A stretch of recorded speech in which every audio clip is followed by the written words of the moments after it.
ระบาทสมเด็จเจ้าฟ้าศรีสว่างวัฒนาองค์สมเด็จพระเศรษฐาคัตติยสุริยวงศาภาคที่15ต่อจากภาคที่14ผลสะท้อนจากสัญญาอยู่ในลาวจึงพาได้เข้าคุกกักกันแก้แค้นการเมืองอยู่ที่สำเนื้อด้านระเบียบวินัย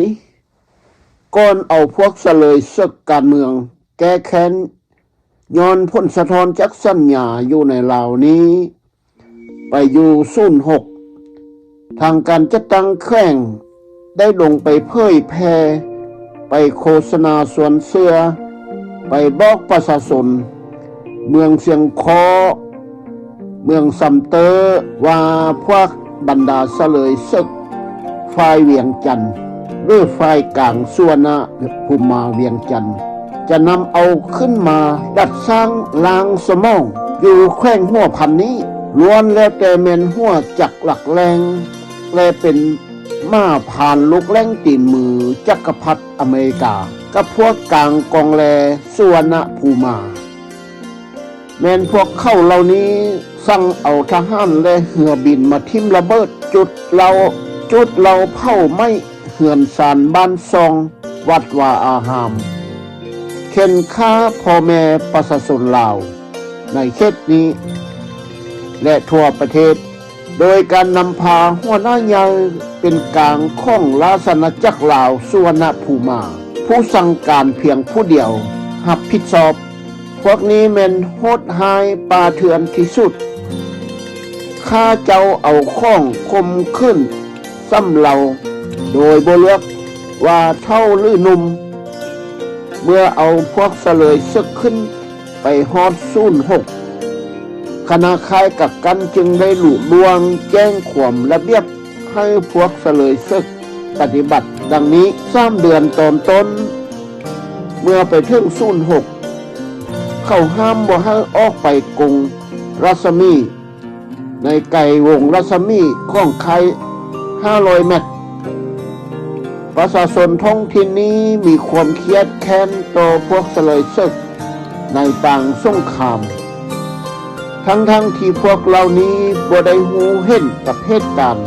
ในต่างสงครามแต่อย่างใดพวกเข้าใจว่าแม่นพวกเสลยนี้เอาเครื่องบินมาทิ่มระเบิดทำลายเขตปกครองของแนวลาวอิสระและแม่นพวกเสลยเหล่านี้เป็นผู้สั่งกองทหารมาเข็นฆ่าประชาชน5 เดือนต่อมามีคณะแขวงสำเนื้อไปเตือนพวกเข้าว่าพวกเสลยศึกหมดสิทธิ์เป็นพลเมืองลาวบ่มีสิทธิ์ปอนบัตรเลือกตั้งผู้แทนประชาชนลาวการไปออกแห่งงานทางไกลขอบเขต50 หลักกิโลเมตร5 คนใดมีทหารคุม1 คนอ้างว่าเอาไปรักษาความปลอดภัย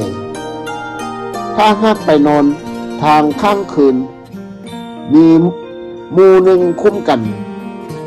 ในระยะระหว่าง2 เดือนในเดือน2 ปี1976ท่านสิทนกรมดำนักปฏิวัติอาวุโสเพียห้อมสมบัติขึ้นไปเยี่ยมยามค่ายกักกัน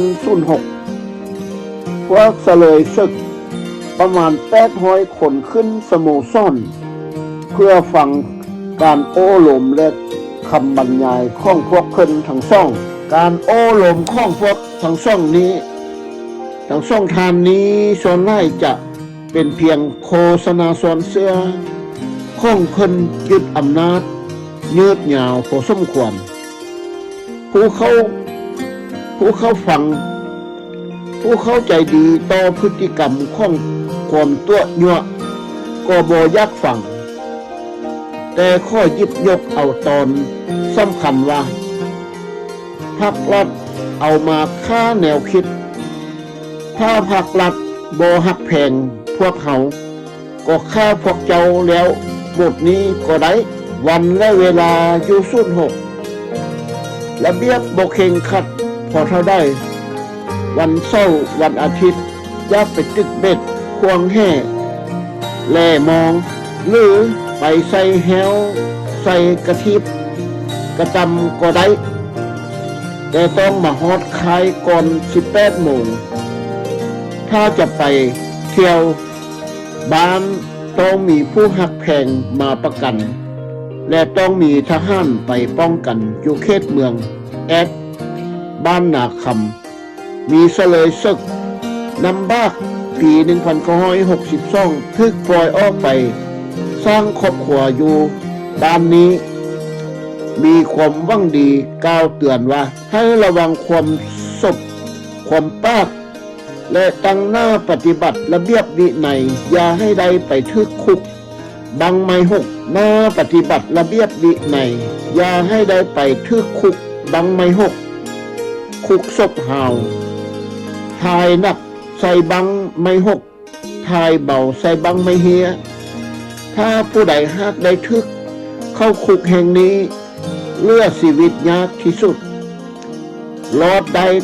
แมนบุญเลือหัวแท้ๆนี่คำบอกเราของนักโทษจากนำบากที่ตักเตือนและบอกการซับซ้อนเสลยศึกจาก06ไป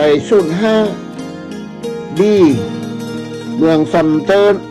เนื่องจากเสลยศึกมีจำนวนล่วงไล่ที่ทึกทรงขึ้นไปแข่งหัวพันอยู่06เมืองแอดเพิ่มขึ้นเป็นพันกว่าคนตั้ง04อยู่บ้านนาพาเมืองเวียงไซมีจำนวน400กว่าคนอยู่เวียงไซนาไกมีคณะรัฐบาลและมนตรีประสมการเมืองฝ่ายกลางเวียงจันทร์ที่เข้ากักไว้มีจำนวน18ท่านเขามีแผนการจะเอา04ขึ้นไปเมืองแอดถ้าเอาอยู่บนเดียวก็ย่อมมีปัญหาในการคุ้มครองดับสันดานว่าสันเขาจึงตั้ง05ขึ้นอีกอยู่สัมเตอร์หรือสัมไตแมนพันเอกสิ่งแก้วสิ้นบัณฑิตและพันเอกเจ้าพันเจ้าสุพันธลังสีบัววงถูกคัดเลือกในจำนวนเสลยศึกเพราะว่าผู้เกี่ยวเป็นทหารการสร้างของกองทัพแห่งชาติประจำค่ายเซนีทางเข้าสนามบินวัดไตสากลให้ผู้เกี่ยวไป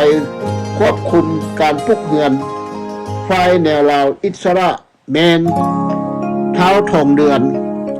กำลังแห่งงานแมนประชาชนเขตเมืองสัมเตอร์บรรดาเสลยศึก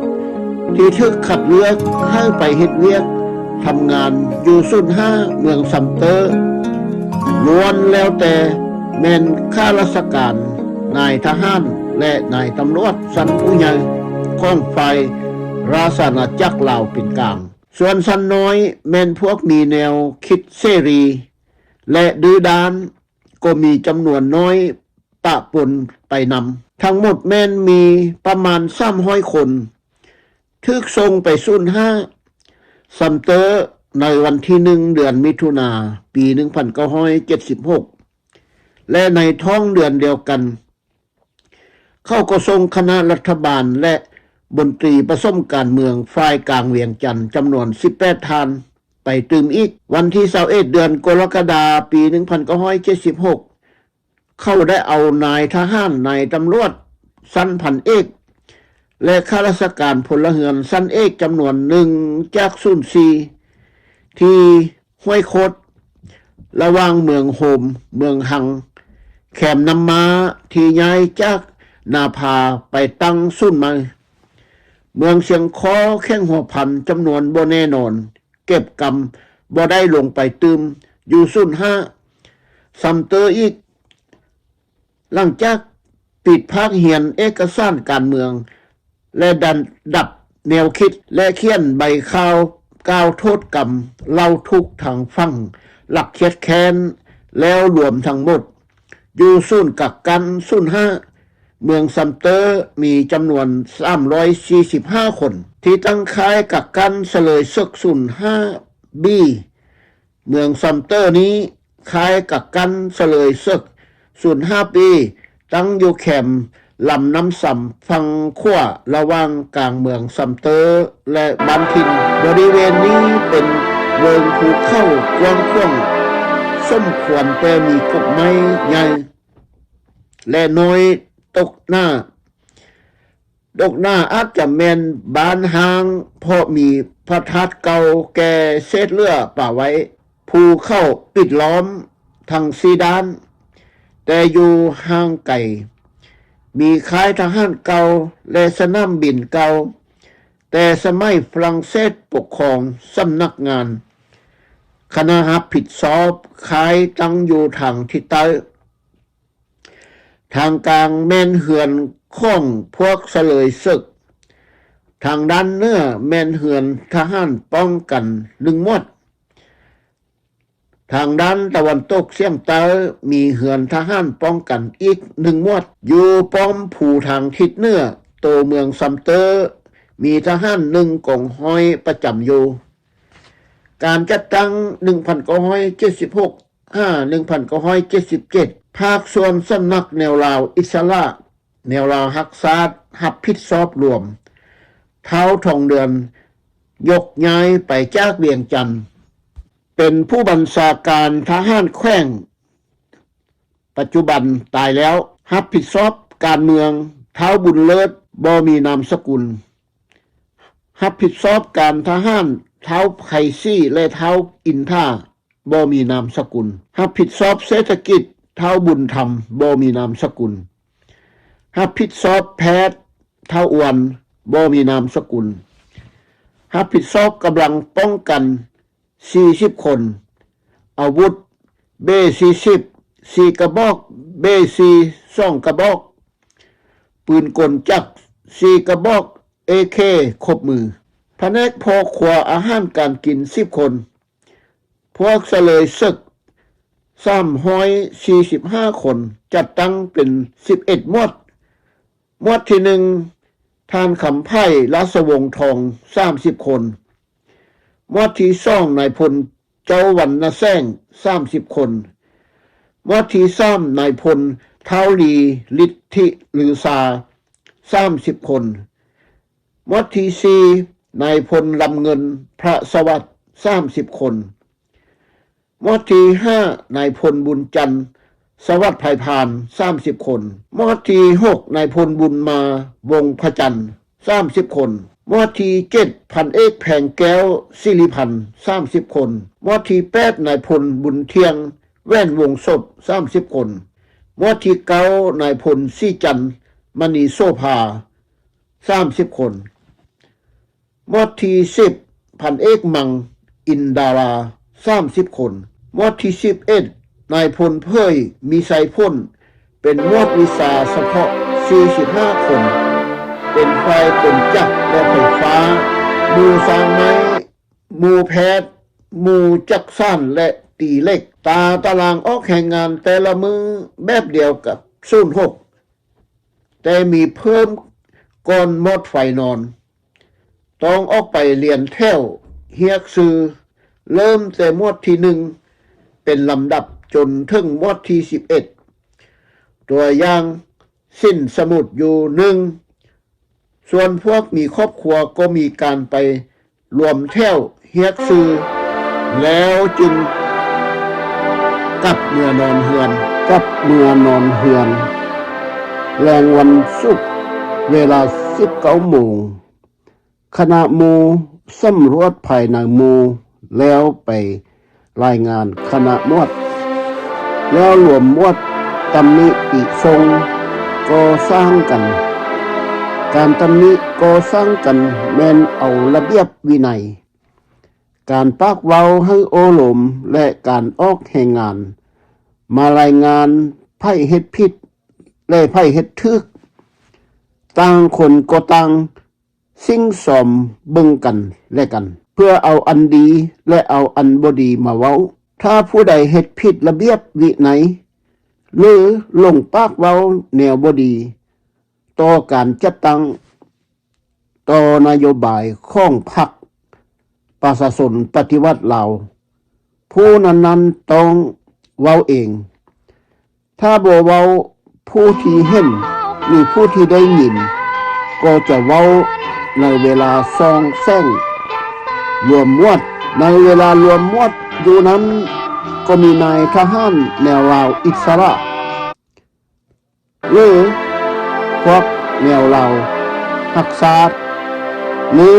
คณะคายมาลักดักฟังติดตามอยู่อีกวันเช้าตอนเช้าหืออรุณวันใหม่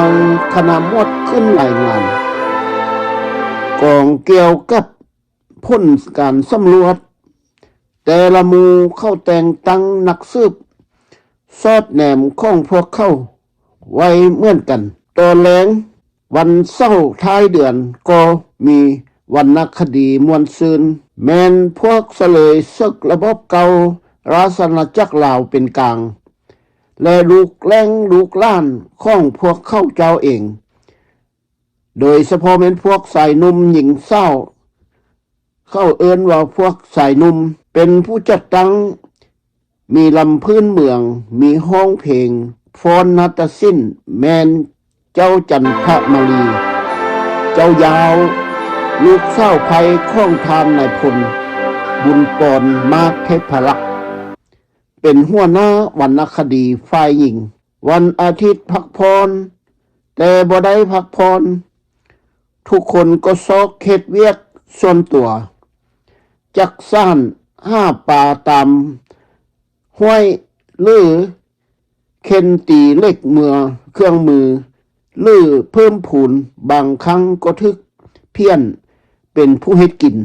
ทึกพวกอายมวดอายหมู่แต่งให้ไปซวยเวียกคณะคายกักกันเช่นว่าซอยปุกเหือนแปลงเหือนทางให้หรือว่าไปตัดไม้ส่วนตัวของพนักงานในค่ายไม่คมว่าพนักงานอยู่ในค่ายจะใช้สิทธิส่วนตัวให้นักโทษการเมืองค่ายกักกันอยู่ในค่ายเพิ่นเอิ้นว่าค่ายสัมมนานั้นไปเฮ็ดเวียกเหือนเป็นคนใช้รับให้พนักงานของคณะกำกับค่ายกักกันนั้นหรือออกไปช่วยประชาชนดังนี้เป็นต้นระเบียบการออกแห่งงานการออกแห่งงานอยู่ค่ายกักกันสุ่น5 สำเตอหนักกว่าอยู่สุ่น6เมืองแอดเพาะเสลยศึกจำนวน345คนล้วนแต่พวกมีอายุกว่า40 ปีขึ้นไป5-60 ปีเวียกงานส่วนใหญ่แม่นเวียกก่อสร้างสถานที่เช่นว่าปรับหน้าดินบอนจะปลูกเหือนปลูกสโมสรสร้างเดินเต้บานต้องได้ขุดต้นไม้ใหญ่ต้นไม้น้อยออกและทุ่มคุมให้หาเพียงกว้าง800 คูณ 1,500 เมตรกิโล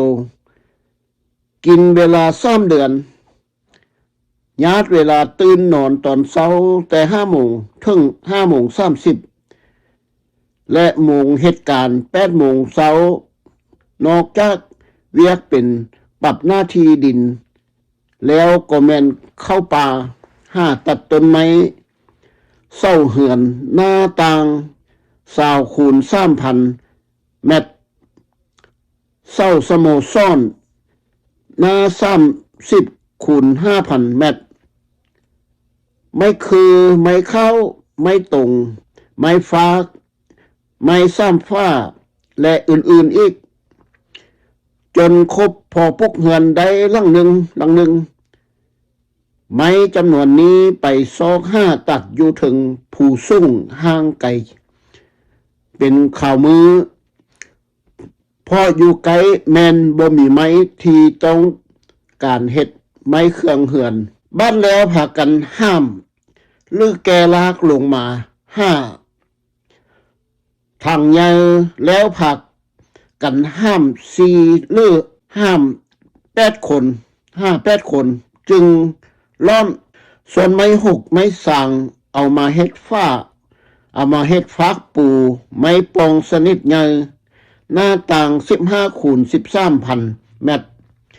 แบกลำเดียวโดยคนผู้เดียวบ่ได้ไม่เฮียสำหรับซ่านผ้าผู้หนึ่งมือหนึ่ง หรือเที่ยวหนึ่งให้ได้50 ลำแกจากถึงภูสุ่งสับลงสู่น้ำส่ำแล้วเฮ็ดเป็นแพลองลงมา5 คายกับกัน05เมืองสำเตอย่างเสียงไผ่อันตรายพอน้ำส่ำเป็นไส้น้ำน้อยมีตาดแกงหินคดเคี้ยวน้ำไล่แห่งยะขาสำหรับมุงแต่ละมวดแต่งกันไปเกี่ยวอยู่ขังเมียงไก่จากเมืองสำเตอประมาณ50 ลักกิโลเมตรไปทางเวียดนามเพาะอยู่ไกลบ่มีแต่อยู่ถึงผู้สูงบอนที่สาวบ้านบ่สงวนเวลาไปและกับแมนยางส่วนยะขาใส่รถต่างหลังจากห้ามลงมาจากถึงภูสูงมากองไว้แคมทางรถมาแคมทางรถต่างหลังจากหาบลงมาจากถึงภูมากองไว้แคมทางรถและใช้รถขนส่งมาขายไปนอนเกี่ยวหญ้า2-3 เดือนจึงกลับขายกับกันมีทหารคุ้มกันประมาณ1 หมู่ส่วนหญ้าที่ทรงถึงขายก็จัดตั้งกันไผโมงเฮ็ดการและโมงญาติเวลาตื่นเช้าก่อนโมงเข้ากันหลังจากปลูกสร้างเค5จะว่าตูบหรือพามก็ว่าได้และปัวแปลงสถานที่เรียบร้อยแล้วก็มีเวียกอื่นเฮ็ดอีกต่อเฮ็ดให้เข้าเฮ็ดสาลีให้มันก็มันต้นซอยสร้างเขื่อนไฟฟ้าน้ำตกขนาดน้อยทำความสะอาดหานค้าเมืองสำเตอสร้างทางและอื่นๆสารพัดเบียดสุดแล้วแต่คำสั่งจากหัวหน้ามวดทุ่มคุมระเบิดคุ้มบมที่เดินโยนลือเข้าป่าปีนภูตัดเขือและตัดว่ายโดยบ่เลือกดินฟ้าอากาศว่าฝนจะตกลมจะแห้งหนาวเย็นฮอนเอาอุดจนเหือไล่ไข่ย้อยก็ต่ำการค้นคว้าหำเหียนเอกสารการเมืองนั้นอยู่ศูนย์กักกัน05นี้บ่ได้เหียนตืมพอเหียนอยู่06เมืองแอดแล้วและทุกคนก็ยอมรับว่าอุ่นเอียนถึงท่องตนเองเป็นนักโทษการเมืองแก้แค้นรับวังเจ้าหวังหน้ากับเจ้าหวังล่วงและการเมืองฝ่ายซ้ายของพรรคประชาชนปฏิวัติลาวร่วมกับแนวลาวอิสระแนวลาวหักษาหรือพวกก่อการร้ายการกบฏ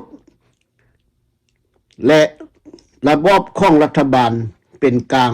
ราชอาณาจักรลาวของเจ้าสุวรรณภูมิมาเท่านั้น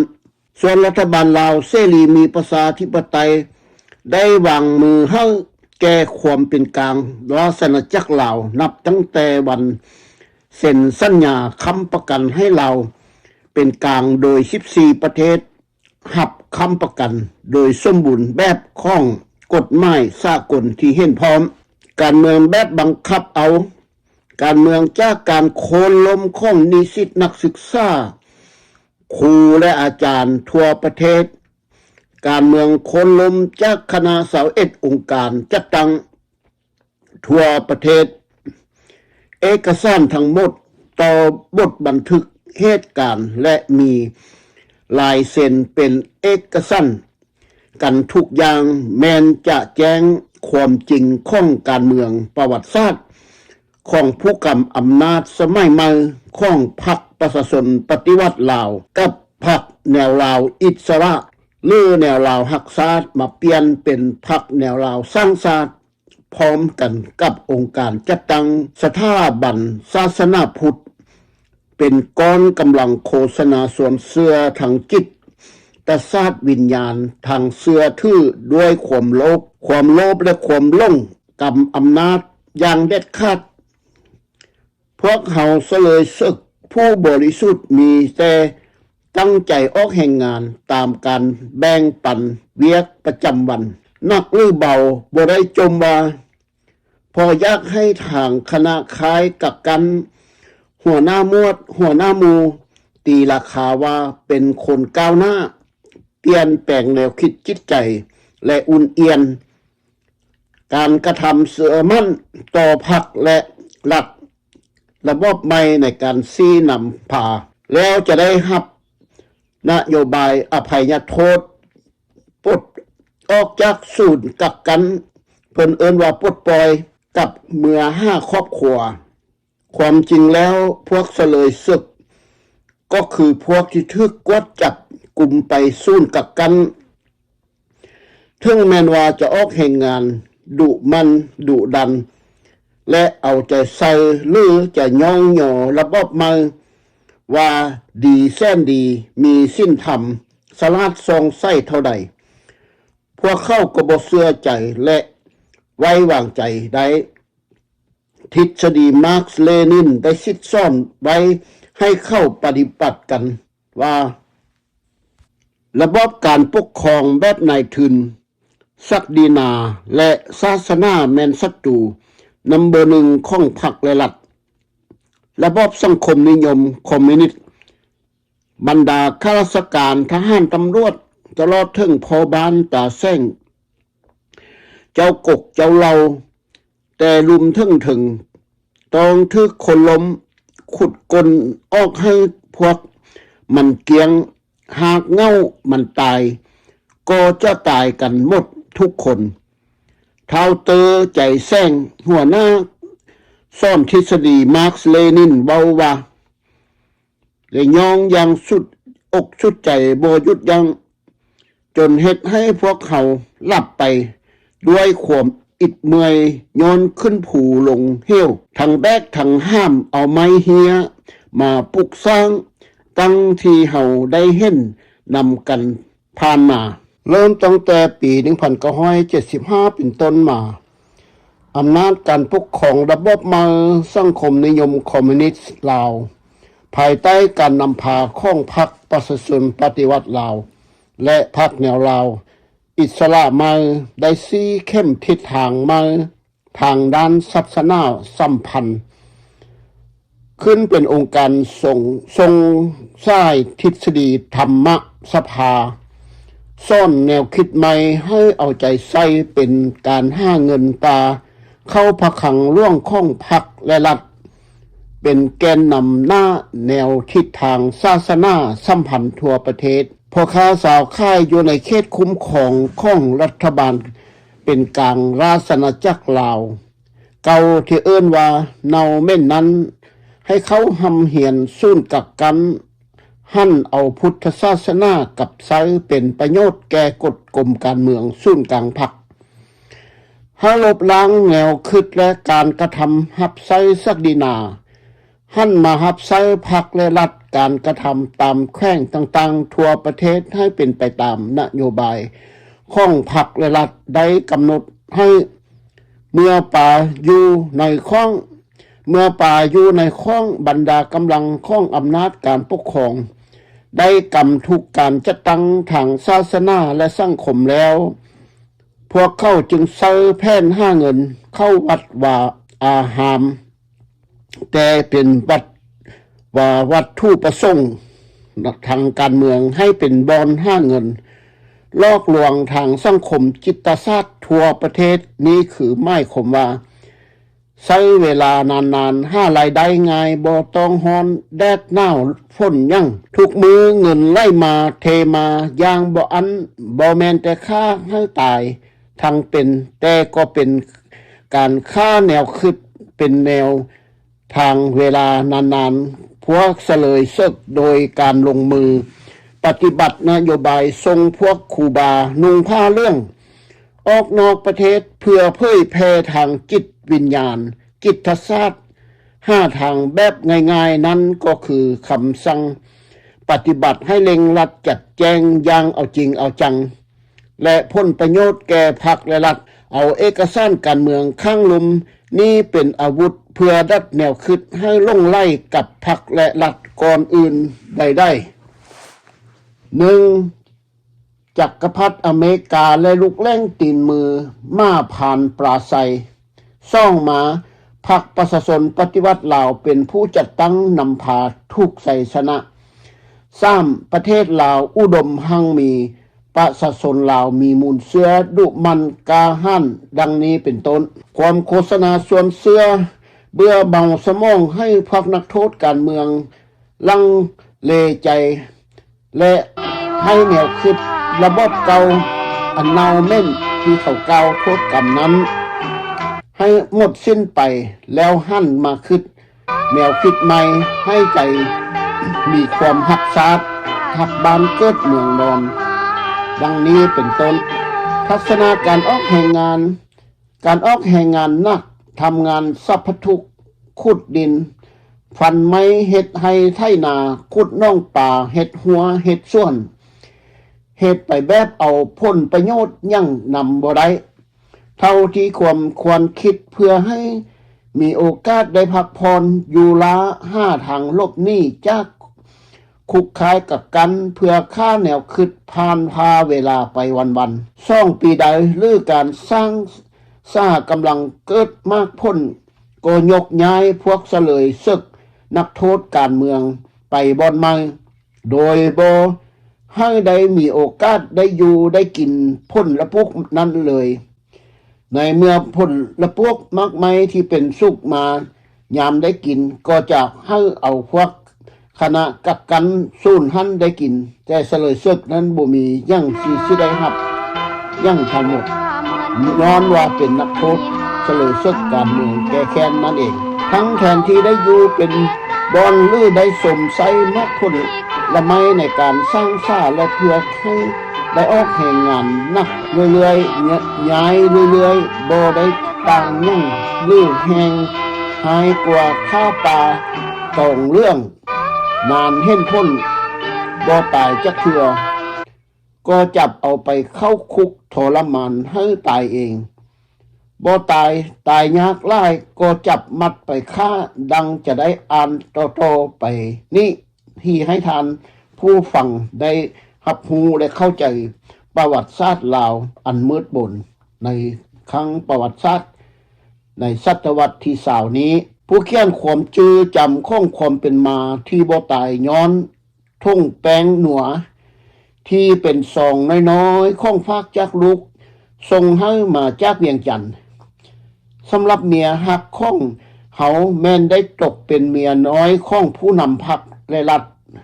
กำลังมีอำนาจวาสนาไปแล้วต่อไปนี้จะกล่าวถึงแม่นไพ่ตายอยู่ไสและตายด้วยวิธีได้ส่วนลูกหลานเด็กน้อยในวัยเหียนห้องประถมเขาก็ตั้งโรงเรียนขึ้นและเอาพวกเสลยศึกนักโทษเองเป็นนายครูซ่อนแต่เฉพาะผู้มียศน้อยในระบบเก่าที่บ่มีประวัติเปื้อนเว้าเฉพาะแต่อยู่ในศูนย์กักกันศูนย์5เมืองซัมเตอร์เท่านั้นส่วนพวกที่เข้าปรารถนาบ่ให้ยังมีชีวิตที่อาจจะกลับคืนมาเป็นศัตรูเข้านั้นมีชื่ออยู่ในบัญชีแดงของพวกเข้าหมดแล้วอยู่ศูนย์กลางพรรคประชาชนปฏิวัติลาวและศูนย์กลางแนวลาวอิสระหรือแนวลาวฮักษากลับมาเปลี่ยนชื่อใหม่เพื่อให้ประชาชนลาวตายใจนั้นว่าแนวลาวสร้างชาติ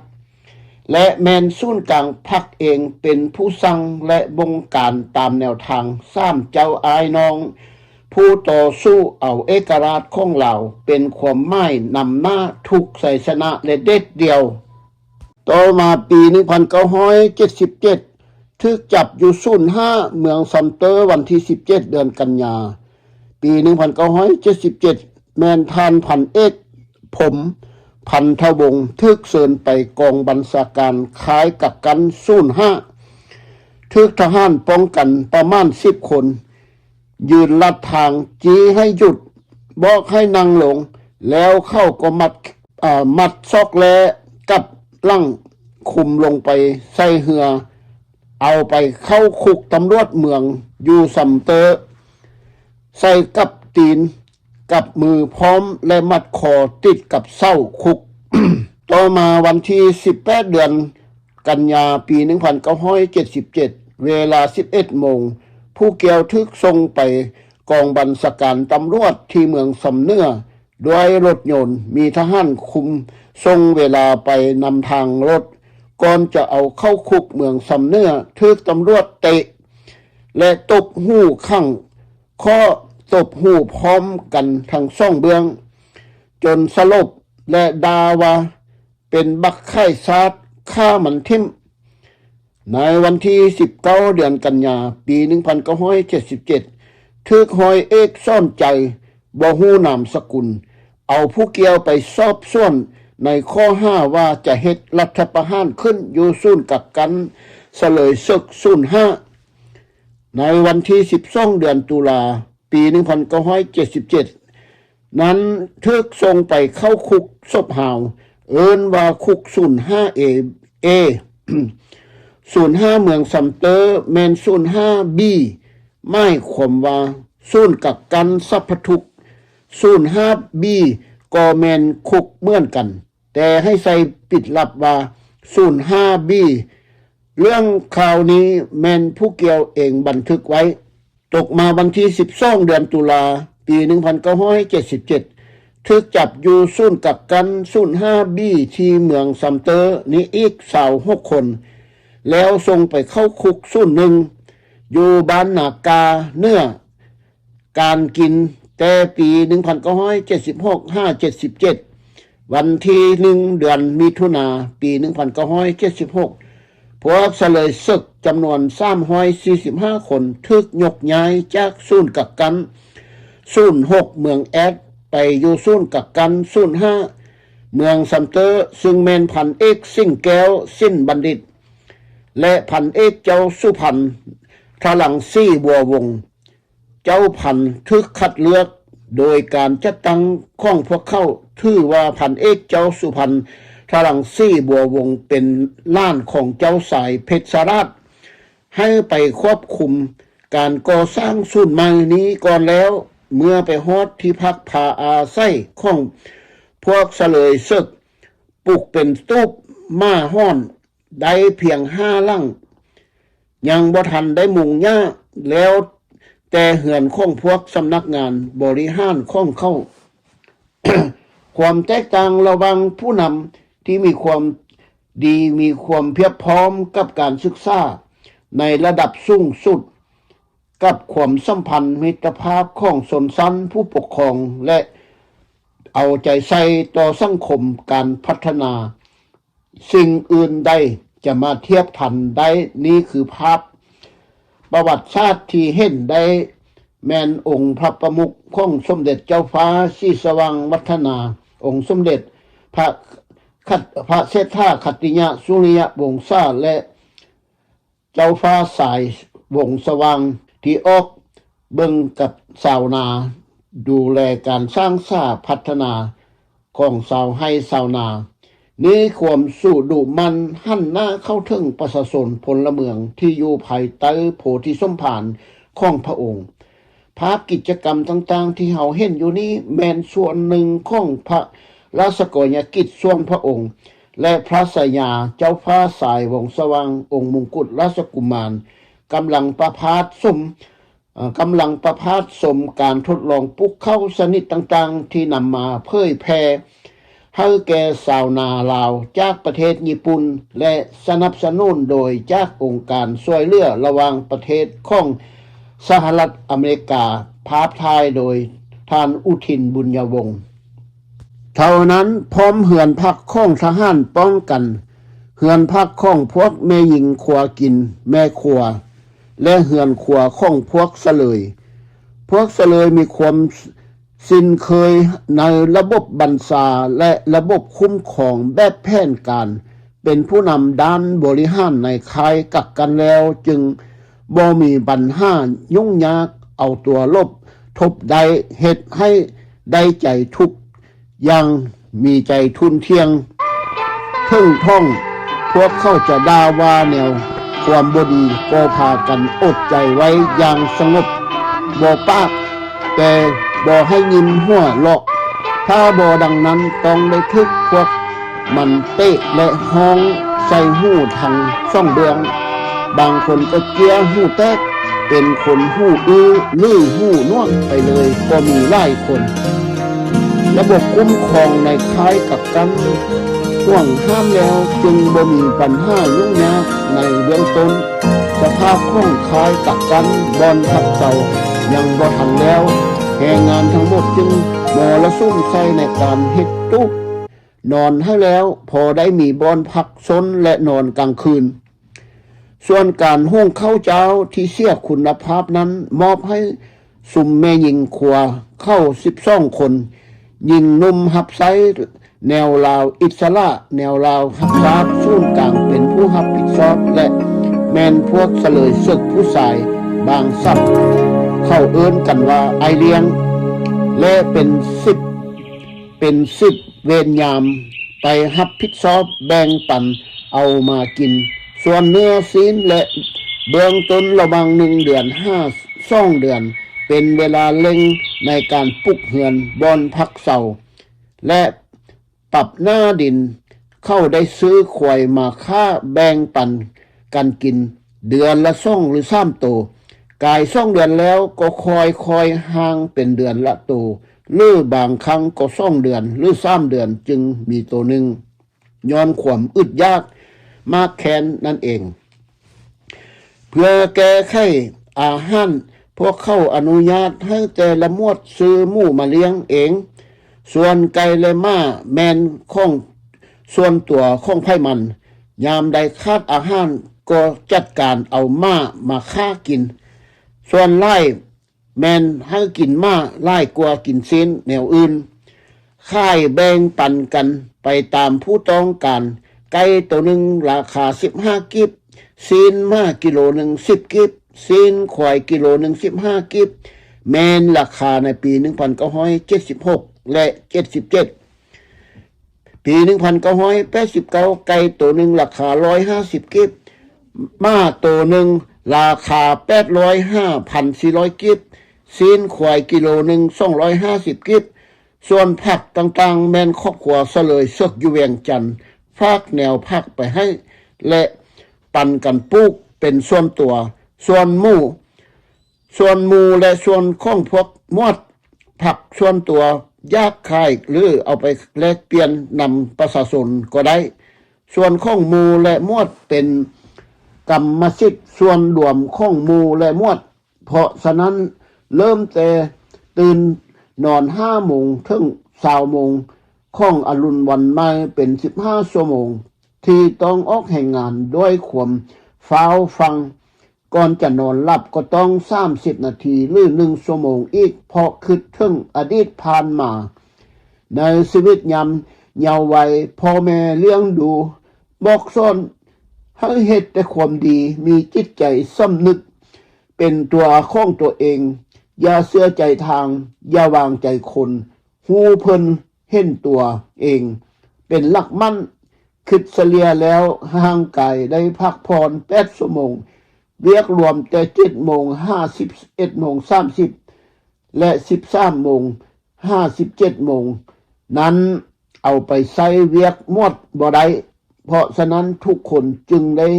ญาติเอาเวลาพักผ่อนนั้นเฮ็ดเวียกส่วนตัวส่วนหมู่และหมวดแต่บางคนก็ทึกหัวหน้าหมวดหัวหน้าหมู่บางสับเข้าเอิ้นไอ้หมวดไอ้หมู่ตกเพี้ยนใส่ให้ไปญาติเวลาเฮ็ดเวียกส่วนรวมอีกเช่นว่าปรับหน้าดินแปลงเฮือนคณะขายหรือเวียกรวมอื่นๆส่วนวันเสาร์และวันอาทิตย์ก็บ่ได้พักผ่อนเฮ็ดเวียกส่วนตัวเช่นจักตอกเล่าไหว้สานแอปเข้าไปตึกเบ็ดควงแห่ไล่มองเพื่อเป็นการห้ากุ้มตนเองให้อยู่ในขอบเขตที่พวกเขาอนุญาตให้แต่บางคนก็ยังทึกแต่งตั้งให้ไปเฮ็ดเวียกรวมตื่มอีก บางสูนคล้ายกับกันที่พวกเข้ายึดอำนาจใหม่ๆในเขตเสียงขว้างนำบากอัตตปือและสายแดนลาวเวียดได้เฮ็ดเวียกรวมกับพวกเซียวสานเวียดนามมีผู้เศร้าเวียดนามมาซับซ้อนเหียนแบบเฮ็ดนารวมผู้เข้านอนรวมแก้ขัดแก้แค้นแก้ขันคำศัพท์ระบบใหม่หัวหน้าคายสูนซ้ำเมืองคำแข้งเสียงควงว่าวะพวกเจ้าเคยประสบรวมกันบ้ององค์เงี้ยนไก่งาท่ามเสลยศึกจากบ้านนาคังเท้าวังตัวก็ต้อว่าประสมยังหัวหน้าหรือว่าไอ้ใหญ่องค์เงี้ยนไก่งาก็ต้อว่าพวกเจ้าลูกเล่งตีนมืออเมริกานี่คือโง่จาแท้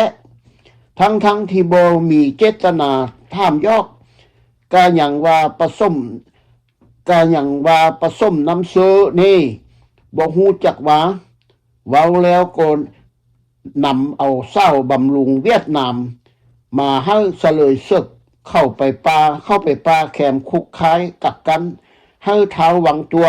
เซฟส้มด้วยเพื่อการเรียนรู้ของการศึกษาภาษาใหม่ที่ใส่ศัพท์กามลมแบบไอ้น้องเศร้าเวียดไอ้น้องเหล่าเวียดเป็นการแก้ขัดส่วนตัววาสัน